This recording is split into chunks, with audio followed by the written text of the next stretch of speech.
Great day, ma'am. These are the first reporting. First, National Capital Regional Police Office.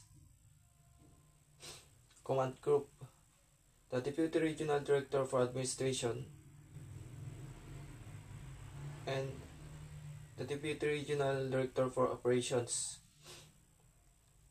The NCRPO headquarters has 9 regional staff, 1 personnel, 1 records management, 2 intelligence, 3 operational management, 4 logistic research development, 5 community affairs development, 6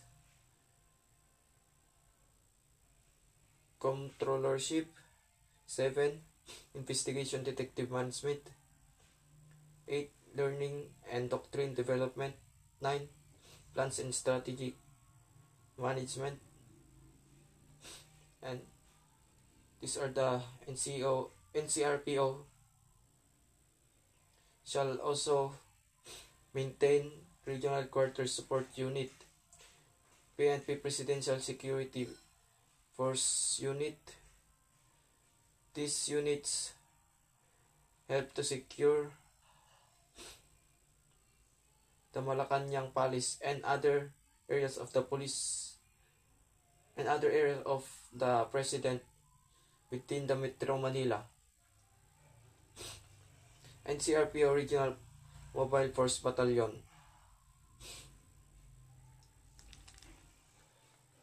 Under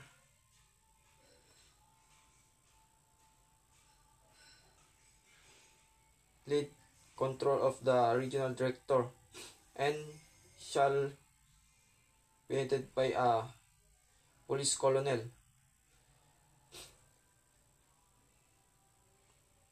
We have the Force Commander.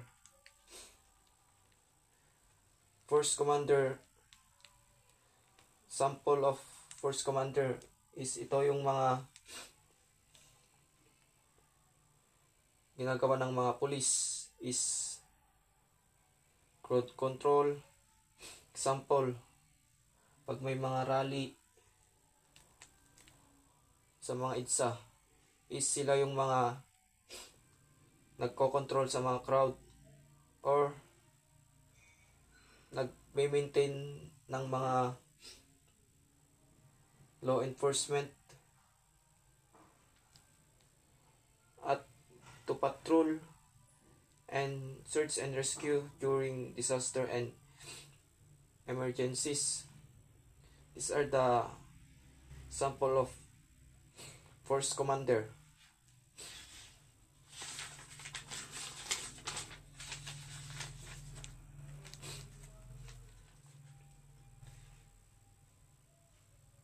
We have the District Director on NCR Director, District Director.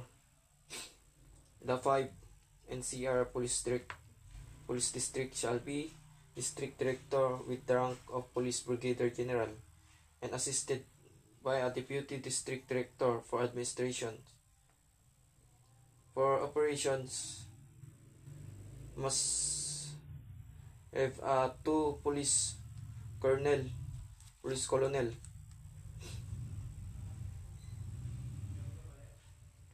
In the PNP functions applicable to his area.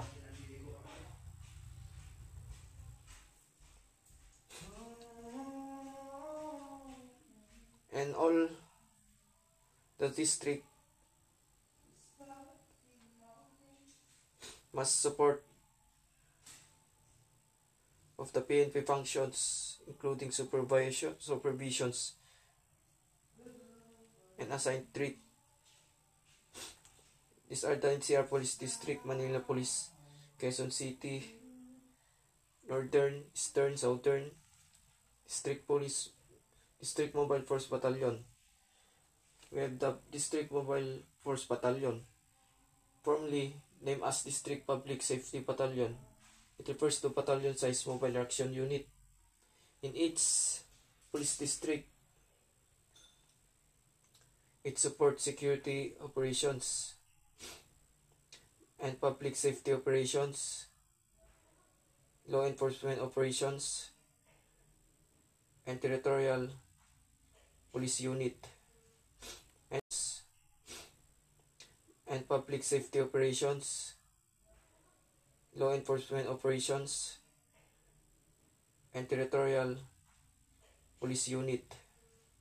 NCR Police District, we have Manila to Quezon Southern and other district. Mobile Force Battalion, we have Manila Battalion, Quezon Force Battalion, Northern, and other.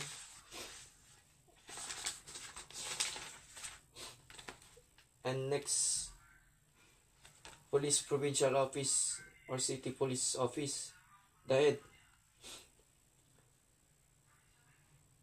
Provincial Director or City Directors. They had the rank of Police Colonel. Ito yung Provincial Director and City Directors is yung rank nila is Police Colonel. The Provincial Director is chosen by the provincial government from 3 recommendations by Regional Director. Their main duties: the office of the Provincial Director or City Director shall provide supervisions and directions in the enforcement and execution of the provision of laws and implementations of PNP policies, programs, the provincial city, the appointments and promotions of PNP personnel, and safeguard all the lands. We have first Deputy Provincial Director for Administration, Deputy City Director for Administration shall assist the Provincial Director or City Director in managing all administrative and auxiliary service. As a second in command at the provincial level, he shall act as a Provincial Director in the absence, or he shall perform such he may be entrusted to him by the Provincial Director or by higher authorities. Ito yung if pag-absent yung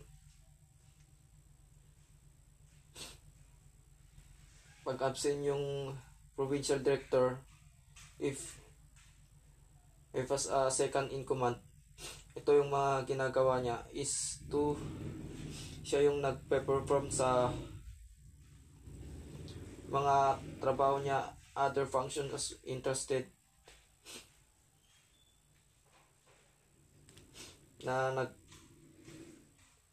nag-order, or siya yung nagbibigay ng mga gawin ng mga police and other order lowers. Second, we have Deputy Provincial Director for Operations and Deputy City Director for Operations. The Deputy Provincial Director for Operations or City Director shall assist the Provincial Director of command, supervisions and control of the police, and as third in command, act as a Provincial Director in the Provincial Director in the absence, or he shall perform such he may be entrusted to him by the Provincial Director or by higher authorities. Ito yung if pag-absent yung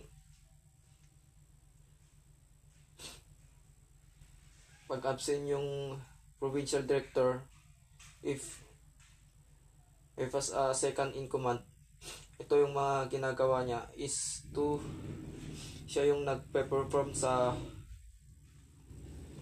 mga trabaho niya, other functions as interested na order or siya yung nagbibigay ng mga gawin ng mga police and other order lowers. Second, we have Deputy Provincial Director for Operations and Deputy City Director for Operations. The Deputy Provincial Director for Operations or City Director shall assist the Provincial Director of Command Supervisions and Control of the Police, and as third in command, act as a Provincial Director in the absence. Ito yung sinasabi sa pan. If wala yung Provincial Director, is siya yung mag-act as a third in command. If wala yung second command, the Deputy Provincial Director for Operations shall directly supervise and coordinate the functions of the command.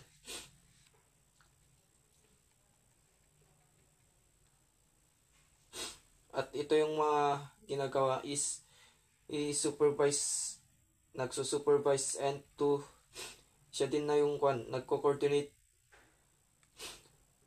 sa mga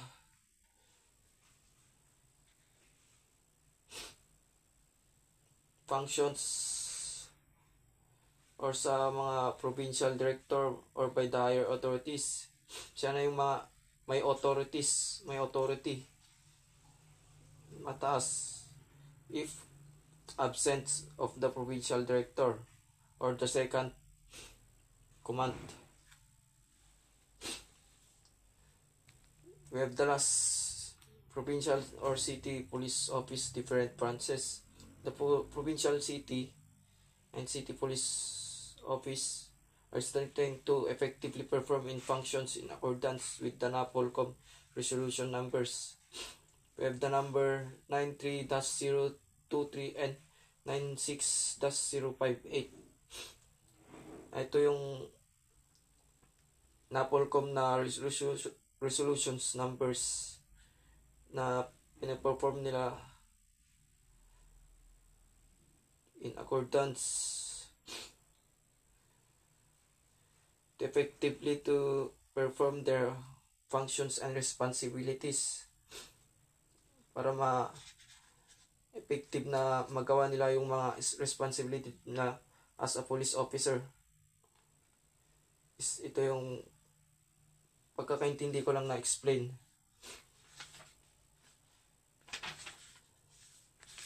And next report.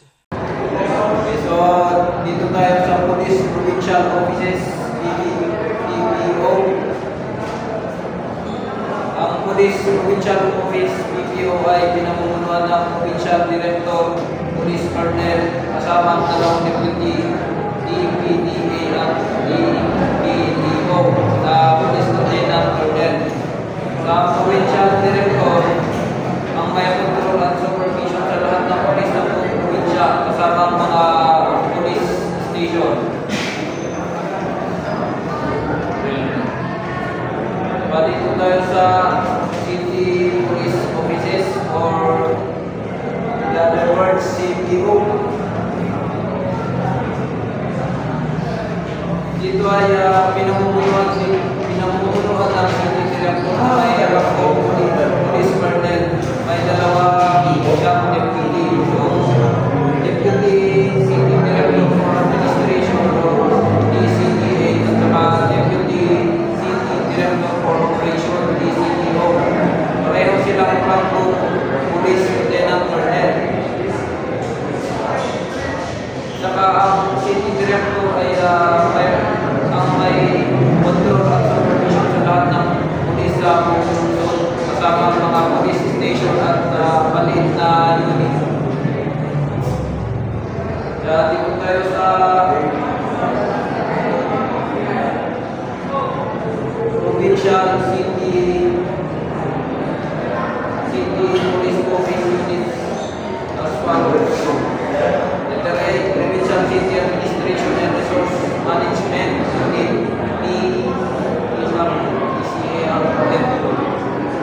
Ang unit na tungkol sa probinsya o city director sa lahat ng mga bagay na kinalaman sa personnel tulad ng pag-manage ng tauhan, budget, pondo at gamit ng opisina.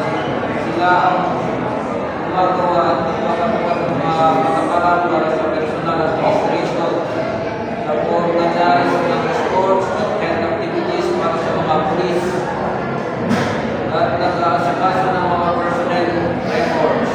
Sila rin ang naghahanda ng mga budget proposal, papatupad ng logistic at property policies at nagbibigay ng mga servisyo tulad ng transportasyon at security para maging bahagi sa operation ng TPO o CPO.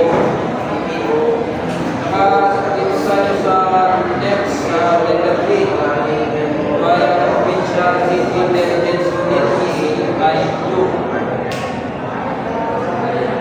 Dito naman, itong unit na ito ay nang-kolekta, nag-evaluate at nag-analyze ng informasyon para mabigyan ng provincial city director na tamang intelligence at security reports. Sila ang gumagawa ng threat assessments, nag-aawit ng watch list, pagpano ng surveillance, reconnaissance, pagpapang provision, gathering activities laban sa criminal supervised sa lugar. Tinitiyak din sila ang seguridad na lahat na classified documents at sila ang coordinated intelligence operations tulad ng mga vendors, security care, PNP, protection at monitoring ng mga personal balita sa paligtasan. Letter C na ang Provincial City Operation Management Unit PCOMU. Dito naman yung unit na ito ay tumutulong sa Provincial City Director sa lahat ng bagay na may kinalaman sa police operations. Sila rin ang nagpaplano ng coordinate at nagbabantay sa mga operation ng PPO o CPO kasama ang paggawa ng plans upang mga operational orders. Dito sa letter D, Provincial City Community Affairs and Development Unit PCCAU. Dito naman ang unit na ito ay lumahawak sa police community relations, psychological operations at relief operations sa probinsya o lungsod. Sila ang nagpaplano, nag-coordinate, nagpapalagay sa mga pagpapabayan at project para sa mapayapaan at seguridad. Letter B,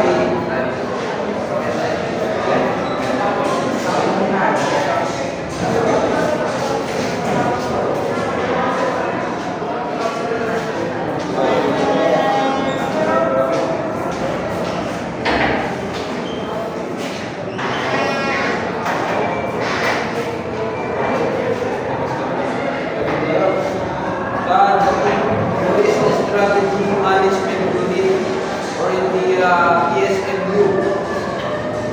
Assist and advises the Provincial City Director, EPO, CPO in complying with the requirements of the PSMU plan for the system and other PSMU flagship programs. Direction provides the controls, the policy strategy management during the performance. H. Provincial City Mobile Police Force BMFC or CMFC. Provincial Mobile Police Force Company.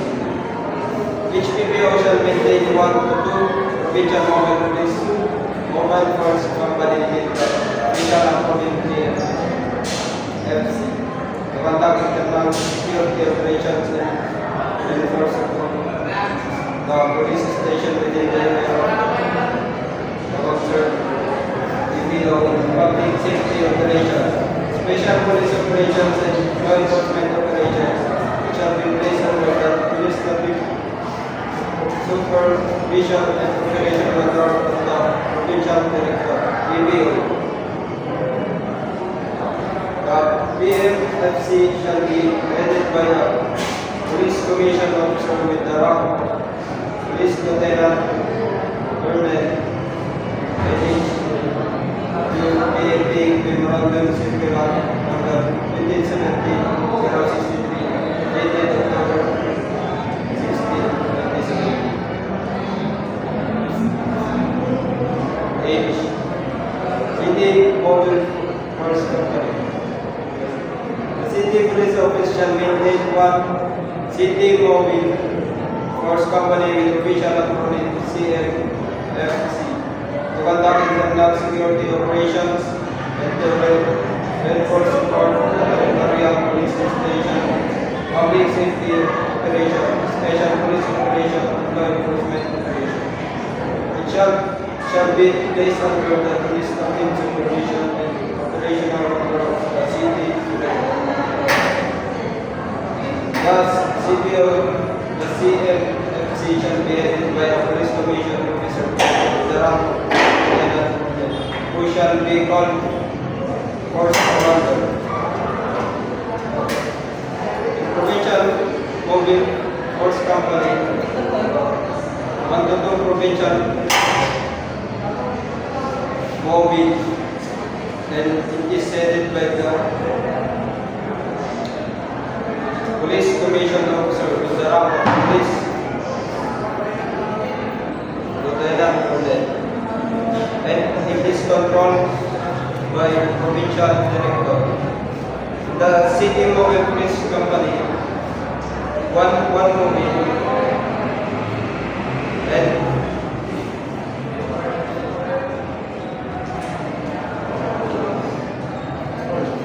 controlled by the City Director.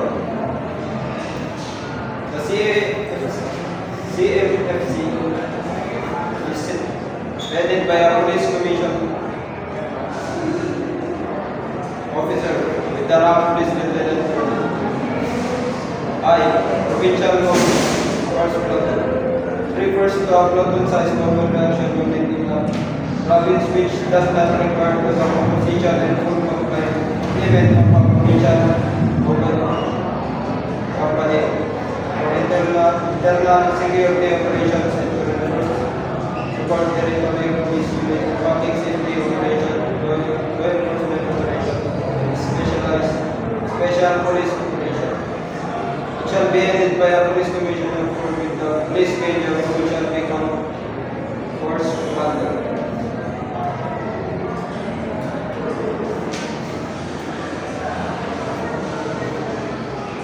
Dito sa Provincial Director,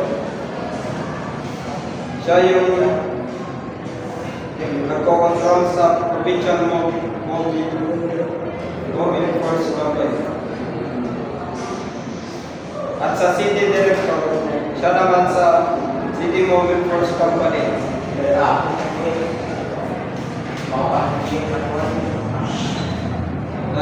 Municipal, City Police Station, Chief of Police. The police station is established by Recovery City Municipality. Sa station, dapat may nag-head ng police, Chief of Police at under the direct command and control of the provincial, city, and district director. He is in charge with the effective execution and application of the law enforcement and public safety mission and function of the PNP in their respective operations area. Chief, the Chief of Police is chosen by the municipal mayor among the 5 eligible candidates recommended by the provincial director. The Chief of Police for Type A, B, and C component, it is the prescribed rank of Police Lieutenant Colonel and the Deputy Chief of Police with the rank of Police Major. The following are its classification. Deputy Chief of Police. In case of absent of complete sickness or temporary incapacity, siya yung nag-assist kapag wala yung COP, Chief of Police. Siya siya ang nagiging leader. Component cities. Type A. For cities with population ranging from 100,000 and above, dapat may apat na substation to. At sa Type B, 75 and to less than 100, 2 to 3 substations. Sa Type C, less than 75 population is 1 substation. At sa municipal naman, Type A, for those with population ranging from 75 or more, the police as the prescribed rank of police lieutenant colonel and the deputy chief police with the rank of police captain.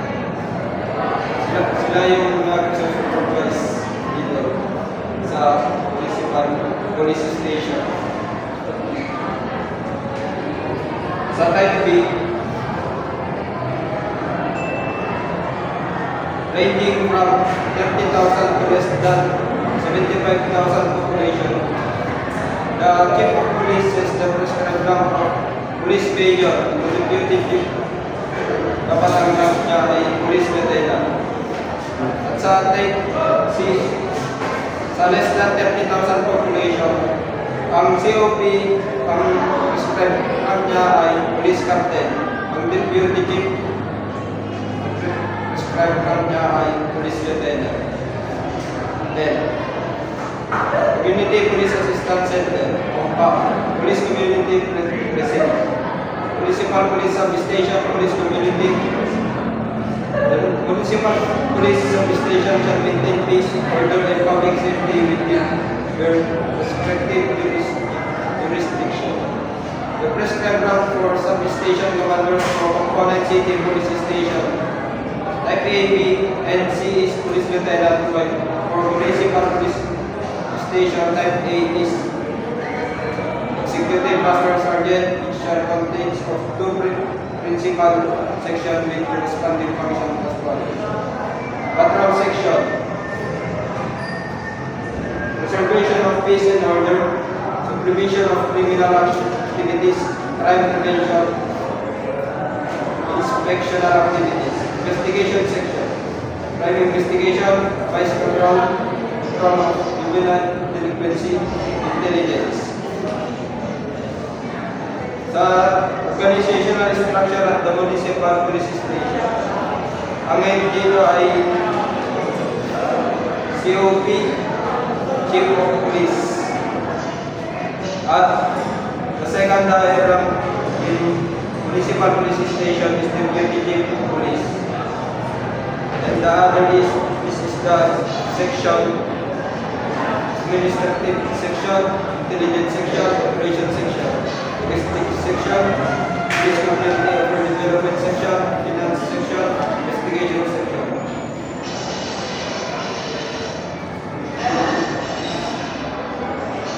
At sa organizational structure at the police community precinct,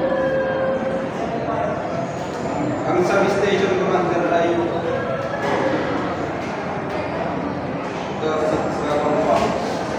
there are 2 sections, patrol section and investigation section.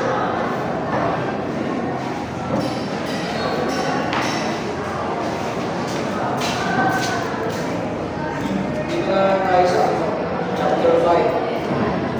PNP recruitment, appointment, training, tapos promotion and retirement, tapos attrition system. Recruitment, this is the process of attracting attempts to have minimum qualification to be eligible for the section. It is the process of searching the attempts for employment and encouraging them to apply for job in the organization. Recruitment in the Philippines National Police or Police Commission Officer or PCO or Police Lieutenant. the PNP. The PNP cadetship program is a government scholarship program.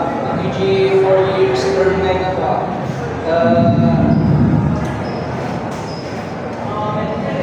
Training program given to the Bachelor of Science in Public Safety. Graduates are appointed as police lieutenant Narakas Diretso. For the Philippines National Police as inspector in the Bureau of Jail Management and Technology tapos PNP. Yung qualification naman dito is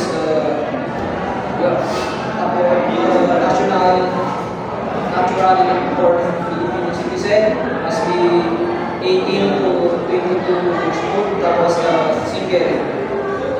Tapos at least high school graduate admission.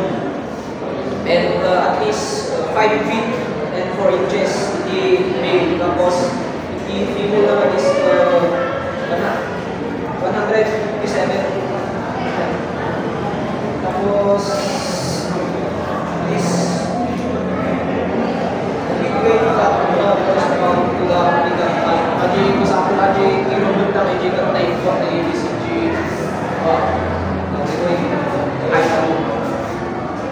Tapos yung pero dapat ko ang character. Philippines National Academy Cadet Admission Test at yung PNP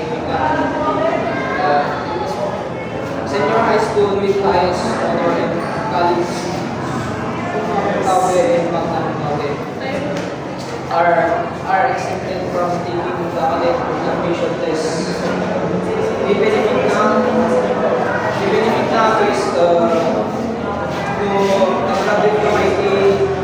graduate ka tapos with highest honor ka.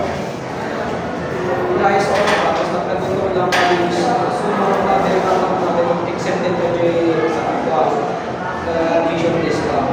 The benefit is full scholarship grant for police training and education with pay and allowance. Tapos free visual before and post communication. Earn the degree of Bachelor of Science in Public Safety after completing the program. Earn the rank of Lieutenant of the Philippines National Police, Inspector of the Bureau of Jail Management Technology, tapos PFP. Our single next is Police Commission Officer or DCO. As Police Lieutenant or Police Captain, lateral and rank. First one to Napolcom, Memorandum, Circular No 2021 to prescribing the procedure and guidelines in the procedure of applicant for appointment as police commission officer. Appointed as police officer via lateral entry unless he/she process the following qualification. First one to section 14 RA No 8561.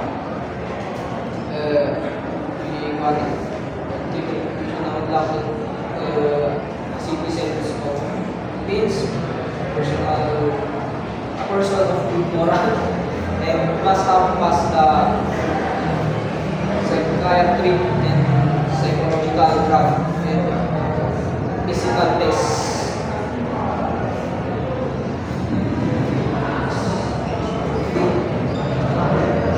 For line service officer and PNP Mobile Force or PMF Special Action Force or SAF.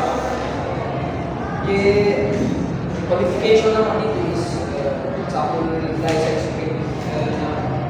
with criminologists shall have served the PNP SAF or PMF for at least 5 years in the day of conduct of written competitive examination. Tapos graduate of SAF Commando Course or basic internal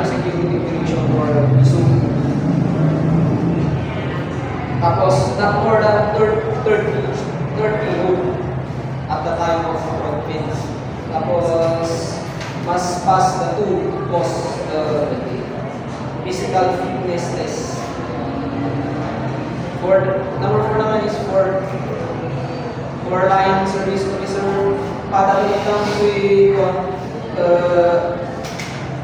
line service officer to PNP sa ginagsin na balian dala is age of sa 46. Tapos for technical service naman is a person with a high technical qualification such as dentist,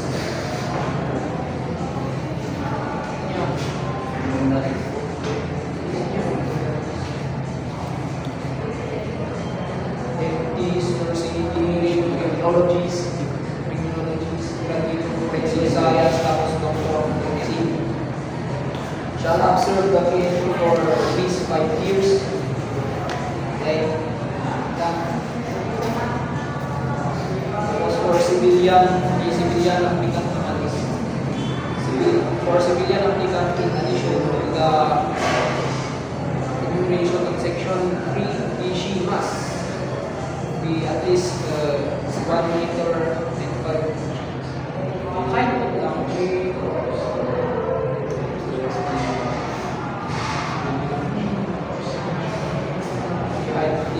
The height is 157. Tapos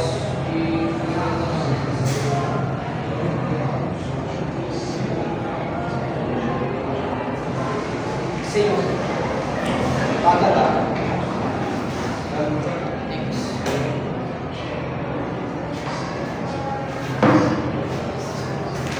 Report labor program from non and civilian applicants. Condition of labor for initial appointment to PNP.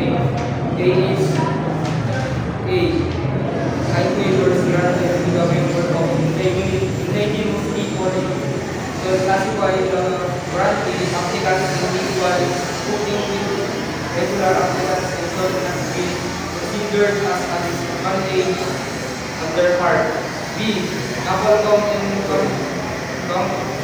may only grant waivers on age, height, or weight when the number of qualified applicants according to the quota of the recruiting unit. C. For civilian applicants, waiver of age requirement will be granted provided that the applicant shall not be less than 20 or over 35 years of age. Factors to the considered for the grant of waivers. Possession of special skills in evidence gathering and safekeeping, cybercrime investigation, detection and prevention, crime scene investigation, martial arts, marksmanship, and similar special skills. B. Special talents in the field of sports, music, or arts and culture. 5. Regular patrolman, and patrolwoman. PNP recruitment procedure. Prescribing the guidelines and procedures for the recruitment, selection, and appointment of patrolman and patrolwoman. Section 1. Objectives. To ensure the entry of highly qualified and worthy individuals into the police service and strengthen the human resource capability of the PNP. This circular aims to A. Specialist system that is characterized by strict observance, the role of merit and fitness, and the principle of equal opportunity in the recruitment, selection, and appointment. B. Ensure that all appointments are in accordance with existing laws, rules, and regulations. And C. Provide a uniform standard in the implementation of recruitment, selection, and appointment procedure. Section 2, Policies. A. Recruitment of PNP uniform personnel to the rank of patrolman and patrolwoman shall be based on the principle of merit and fitness. B. The PNP shall reserve at least 10% of its annual regional and per unit recruitment quota for qualified female applicants. C. There shall be no discrimination on account of gender, religion, ethnic origin, or political affiliation. Section 3. General qualifications, eligibilities, and mandatory requirements. A. General qualifications. Number 1. A citizen of the Philippines. Number 2. A person of good moral conduct. Number 3. Must have passed psychiatric and psychological, physical, medical, and mental health administered by the PNP Health Service or by any sample accredited government hospital. Number 4. Must passes a formal baccalaureate degree from a recognized learning institution. Number 5. Must be eligible in accordance with the standard set by the Commission. Number 6. Must not have been dishonorably discharged from military employment or have been declared or on absence without official leave or dropped from the roles of the PNP service or dismissed or caused by any civilian position in the government.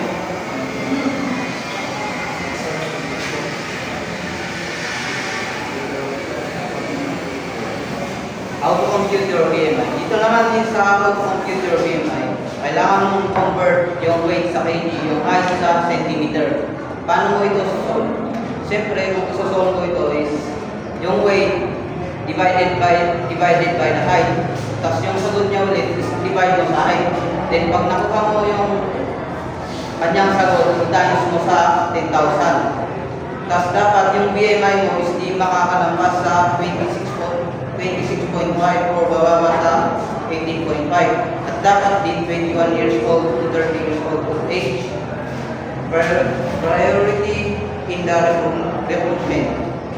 Dito is mas prioridad nila ang nagtapos mula sa top 1 hanggang top 3 at nakapasa sa iba't ibang eligibility exams na may 5% or mas mataas pa sa passing rate.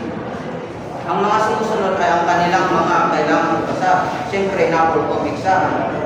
Dapat meron kang 75% na makabasa exam, mas mataas pa. CS Pro exam, 80% or mas mataas pa. Board exam, 80% or mas mataas pa. The appropriate is the eligibility of patrolman and patrolwoman are acquired from the following. Ito yung mga kailangan na i-acquired. NAPOLCOM, Licensed Criminologist, PA number 1080, mga sa bar or bar exam, iba pang board exam, residential degree, PD number 907, nagtapos ng kolehiyo na may honor at civil service profession. Ito ang mga kailangan para maging pulis at pwede mong gamitin para maka-apply bilang patrolman. Mandatory requirements for application as patrolwoman, CSC form 15212, personal data sheet na kailangan mong sabihin, birth certificate, reports of rating of eligibility, 2x2 na picture, transcript of record at diploma, freelance certificate of good moral and character, medical certificate, government ID. Ito ang mga pwede mong gamitin para maka-apply. Tapos dito naman tayo sa section 4, procedural guidelines. Ang paghahanda at pag-approve pagtutupad ng taunang programa ng PNP para sa pagre-recruit. Dito is, bago matapos ang taon, gumagawa ng PNP ng plano kung ilan ang kanilang i-recruit. Meron itong dalawang uri ng pag-recruit. Regular, para punan ang mga posisyon ng iba't ibang region or PROS or Police Regional Officers. Ito is, depende kasi kapag nasa highly urbanized urbanized cities, isang pulis kada 500 to 1,000 na tao. Municipalities, isang pulis kada 750 to 1,000 na tao. Component cities, isang pulis kada 650 to 800 na tao. Para naman sa mga special unit, depende sa pangangailangan ng unit. Dito na tayo sa dissemination or pagkalat ng informasyon. Dito is ang sinasabi lang dito sa dissemination, dapat kailangan pag-alam ng PNP at mayor sa mga pagkiluang tungkol sa recruitment pamamagitan ng website, pagpahayag at pagpapadala ng informasyon sa mga regional at provincial director para makabuo sila ng screening committee. Dito naman tayo sa recruitment process or for regular recruitment. Para sa mga PROS or Police Regional Officer at Special Unit level, nagsisimula ang recruitment process sa 10 na araw pagkatapos mapublish ang recruitment quota. Recruitment Screening Committee, pagkatanggap ng quota, namumuo ng PROS at NSU Director ng RSC. Composition ng RSC, Chairman, Deputy Regional Director. For Administration, para sa mga PROS. Deputy Director for Administration, para naman sa NSU. Vice Chairman, ito ay senior NAPOLCOM official na may salary grade na 24 o mas mataas pa. Dito naman sa member ito is iba't ibang representative mula sa mga Regional Peace and Border Council or RPOC, DILG, private sectors at intelligence division. Dito na natatapos